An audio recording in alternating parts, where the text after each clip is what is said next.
ونستعينه ونستغفره ونعوذ بالله من شرور أنفسنا ومن سيئات أعمالنا من يهد الله فلا مضل له ومن يضلله فلا هادي له أشهد أن لا إله إلا الله وحده لا شريك له وأشهد أن محمدا عبده ورسوله اللهم صل على محمد وعلى آل محمد كما صليت على إبراهيم وآل إبراهيم وبارك على محمد وعلى آل محمد كما باركت على إبراهيم في العالمين إنك حميد مجيد أما بعد فيا عباد الله أوصيكم ونفسي بتقوى الله فقد فاز المتقون وقال الله تعالى في القرآن العزيز أعوذ بالله من الشيطان الرجيم بسم الله الرحمن الرحيم يا أيها الذين آمنوا اتقوا الله حق تقاته ولا تموتن إلا وأنتم مسلمون. Hadirin ibadah iman sidang salat Jumat rahimakumullah, kita bersyukur pada Allah Subhanahu wa taala pada hari ini Allah masih memberikan dua kekuatan besar dalam hidup kita. Kekuatan secara lahiriah dan kekuatan secara rohani. Dua kekuatan itu terintegrasi dalam diri kita hadirin, sehingga kita bisa hadir melangkahkan kaki kita, meninggalkan segala macam kesibukan kita masing-masing, meninggalkan segala keperluan kita masing-masing, hadir ke masjid ini dalam rangka melaksanakan salah satu kewajiban di antara sekian banyak kewajiban-kewajiban yang dibebankan oleh Allah kepada setiap muslim laki-laki yang telah berakil balik, yaitu salat Jumat. Mudah-mudahan salat Jumat yang akan kita laksanakan ini diterima oleh Allah Subhanahu wa taala. Salawat dan salam kita berharap semoga Allah Subhanahu wa taala akan tetap melimpahkannya pada junjungan Nabi besar Muhammad sallallahu alaihi wasallam. Karena berkat perjuangan beliau, kita sekarang ini berada dalam naungan iman dan Islam. Yang ketiga hadirin, mari dalam sisa-sisa kehidupan kita tingkatkan keimanan dan ketakwaan kita pada Allah. Kita patuhi semua aturan-aturan yang telah ditetapkan oleh Allah dan Rasul-Nya pada kita, dan kita tinggalkan semua apa yang dilarang oleh Allah dan Rasul-Nya kepada kita semua. Mudah-mudahan dengan itu semua kita bisa menempatkan diri kita nanti pada hari kiamat memasuki surga Allah Subhanahu wa taala. Hadirin ibadah iman, sidang salat Jumat rahimakumullah. Hari ini kita masih berada pada bulan Syawal, salah satu bulan yang dalam perspektif Indonesia, hadirin, dijadikan sebagai bulan di mana seorang muslim memperbanyak ibadah-ibadah. Apakah ibadah itu bernilai wajib dilakukan dengan kesungguhan, atau ibadah itu bernilai sunnah? Tentu harus sesuai dengan apa yang dicontohkan oleh Rasulullah SAW. Ada banyak hal yang dilakukan oleh masyarakat Indonesia terkait dengan bulan Syawal ini. Ada yang melakukan ritual-ritual khusus, membaca selawat dari maghrib sampai subuh. Ada juga ritual yang disebut dengan nisfu Sya'ban. Ada juga ritual-ritual lainnya pada bulan, pada hari siangnya dilakukan untuk membaca selawat kepada Nabi secara berkesinambungan. Dan banyak lagi ritual-ritual yang dilakukan oleh masyarakat Indonesia. Pertanyaannya adalah, apakah ritual-ritual itu dicontohkan oleh Nabi atau tidak? Ini menjadi masalah. Karena yang namanya ibadah, harus ada dasar hukumnya. Tidak boleh kita melakukan sebuah ibadah di mana dasar hukumnya adalah hanya karena contoh dari leluhur kita, contoh dari nenek moyang kita, contoh dari ulama-ulama terdahulu. Tidak bisa. Ibadah itu untuk dalil mutlak, baru bisa kita melakukan ibadah-ibadah ini. Rasulullah SAW ketika masuk pada bulan Sya'ban itu, memang ada frekuensi ibadah yang ditingkatkan oleh Nabi. Benar itu. Ibadah apa yang ditingkatkan oleh Nabi? Yang pertama adalah puasa. Jelas hadisnya, riwayat Bukhari hadisnya, bahwa Rasul meningkatkan ibadah puasa pada bulan Sya'ban itu.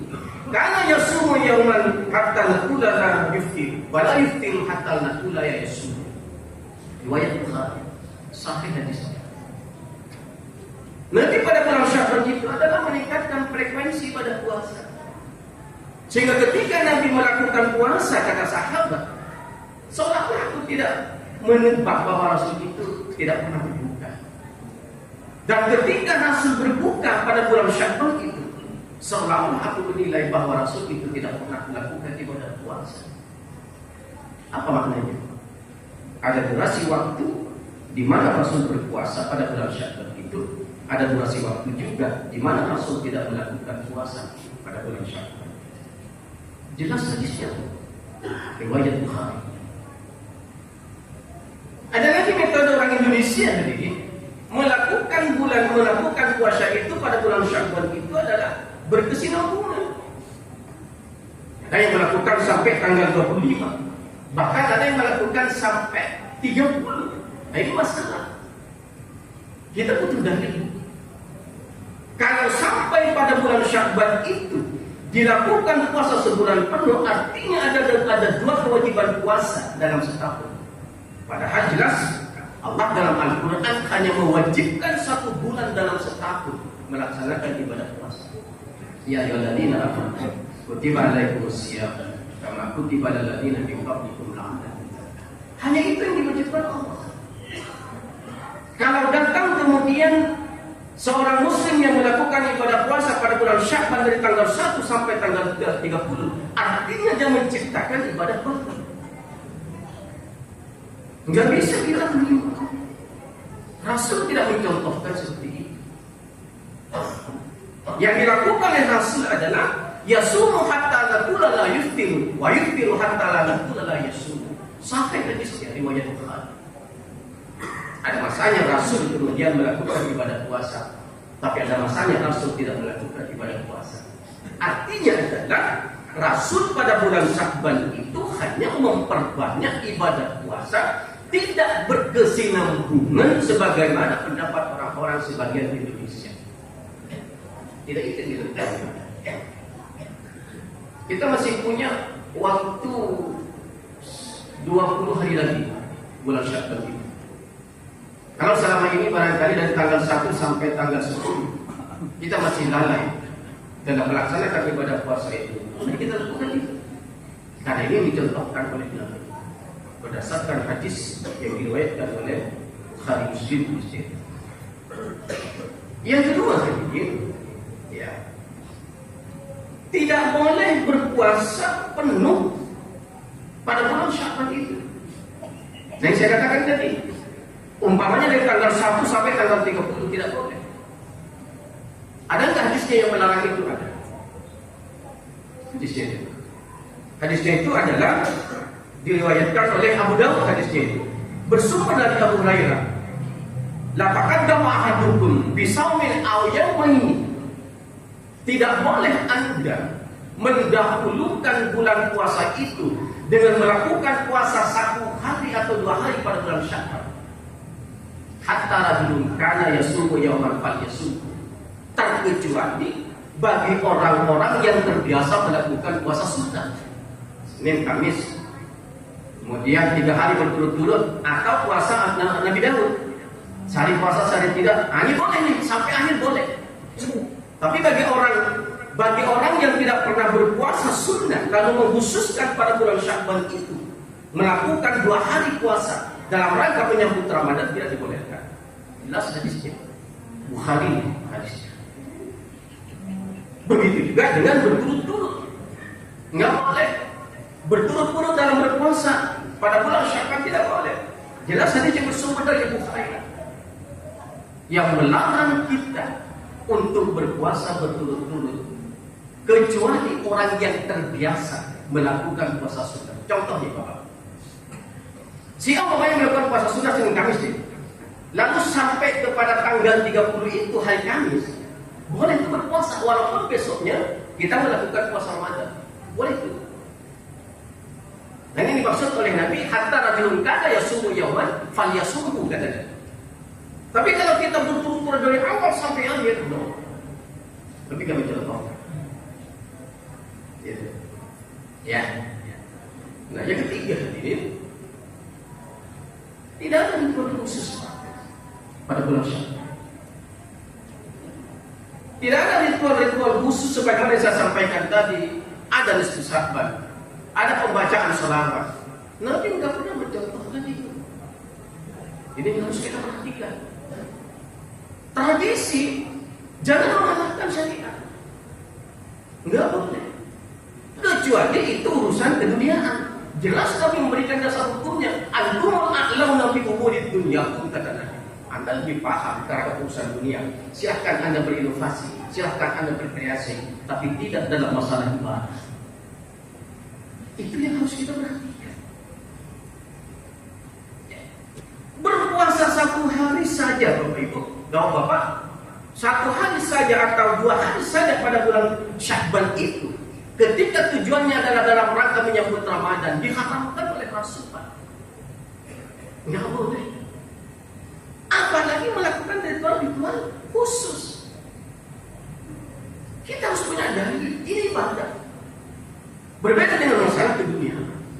Ibadah itu mutlak butuh dalil, Pak. Kalau tidak ada dalil, tidak boleh kita melakukan. Itu ibadah. Pendapat para ulama saja ketika bertentangan dengan dalil tidak boleh. Ada buku bagus begitu, Pak. Namanya Al-Bid'atu Bisyalah, bahasa Arabnya. Itu bagus sekali.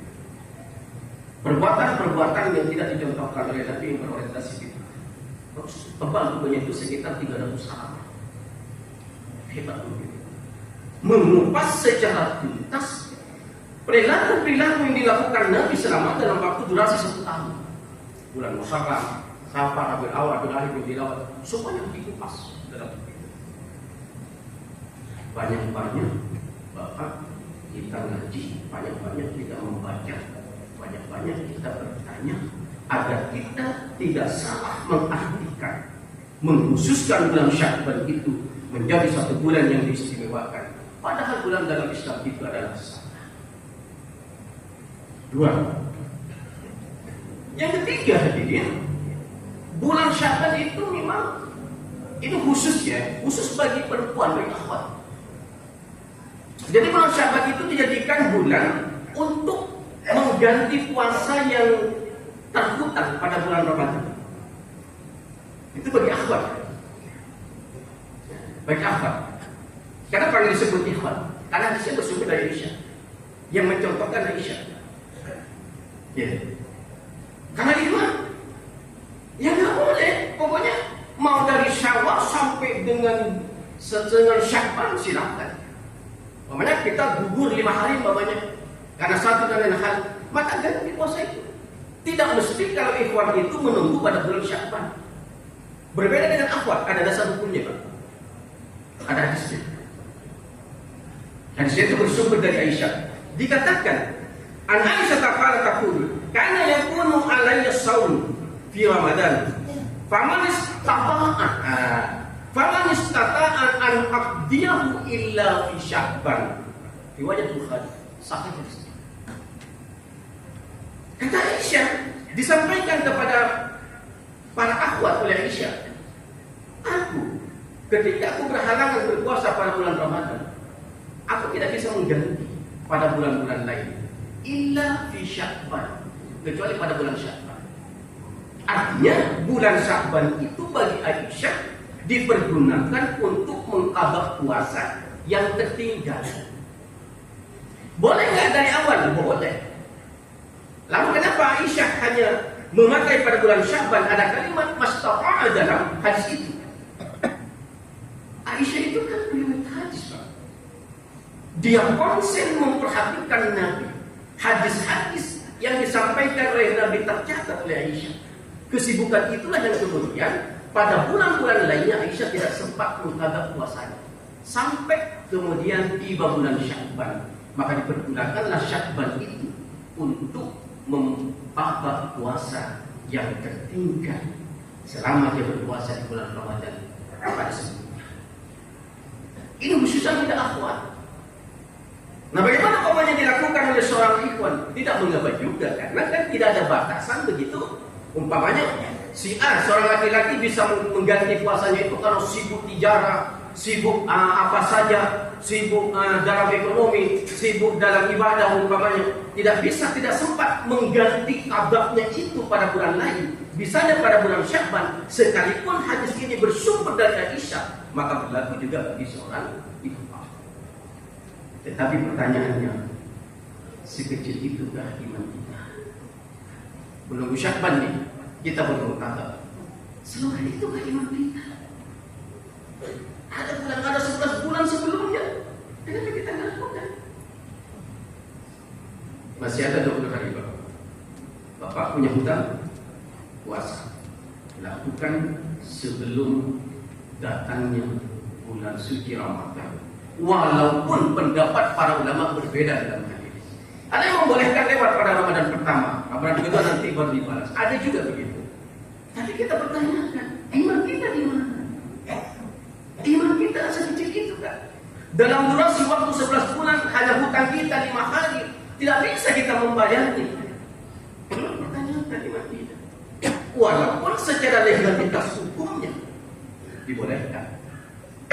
Sekalipun hadisnya hanya bersumber dari Aisyah dan secara spesifik hadis itu tertuju kepada Aisyah sebenarnya, tapi berlaku untuk kita yang kebetulan kita tidak bisa mengganti mengqadha puasa kita kecuali pada bulan Syakban. Itu contoh-contoh yang dilakukan oleh Nabi pada bulan Syakban. Karena itu kita tidak boleh membuat aturan. Membuat A, membuat B, membuat C. Tidak boleh, Pak. Ini yang dicontohkan. Puasa apanya silahkan. Sehari puasa, sehari tidak. Sehari puasa, sehari tidak, silahkan. Karena memang dalam hadis ini adalah lebih banyak Rasul melakukan ibadah puasa pada bulan Syakban. Masalah zikir, masalah baca Al-Quran, masalah bertaubat, itu sudah menempel pada diri Rasul. Enggak perlu ada hadisnya. Enggak perlu ada hadisnya karena Nabi setiap saat, setiap waktu Nabi berzikir, Nabi baca Al-Quran, Nabi bertaubat, Nabi beristighfar. Tak perlu butuh hadis lagi. Itu sudah menempel kepada sifat Nabi. Nah, karena itu hadirin, mari kita belajar terhadap apa yang dicontohkan oleh Nabi. Jangan gampang kita melakukan sesuatu jika terkait dengan ibadah, karena tidak ada contoh dari Rasulullah sallallahu alaihi wasallam. Barakallahu lakum fi Qur'anil azim wa nafa'ani wa iyyakum bima fihi min al-ayati waz-zikr. Taqabbal minni wa minkum tilawatahu innahu huwash syami'ul basir.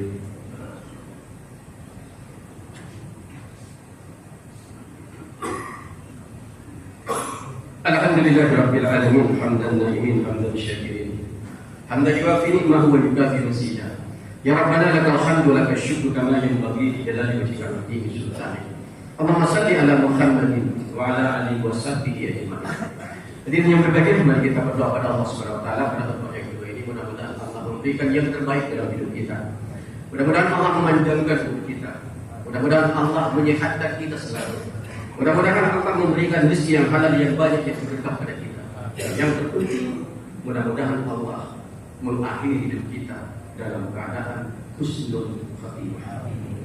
Inna Allaha wa malaikatahu yusalluna 'alan nabi ya ayyuhalladzina amanu sallu 'alaihi wa sallimu taslima. Allahumma ighfir lil muslimina wal muslimat wal mu'minina wal mu'minat al ahya'i minhum wal amwat innaka antas sami'ul qaribul mujibud da'wah wa ya qadiyal hajat. Allahumma arinal haqqa haqqan warzuqna ittiba'ah wa arinal batila batilan warzuqna ijtinabah. Rabbana la tuzigh qulubana ba'da idh hadaytana wa hab lana min ladunka rahmah innaka antal wahhab. Rabbana ighfir lana wa liwalidina warhamhuma kama rabbayana shighara. Rabbana atina fid dunya hasanah wa fil akhirati hasanatan wa qina adzabannar. Subhana rabbika rabbil izzati amma yasifun wa salamun alal mursalin walhamdulillahi rabbil alamin. Rizqullahi akbar. Aqimis sholata li dzikri.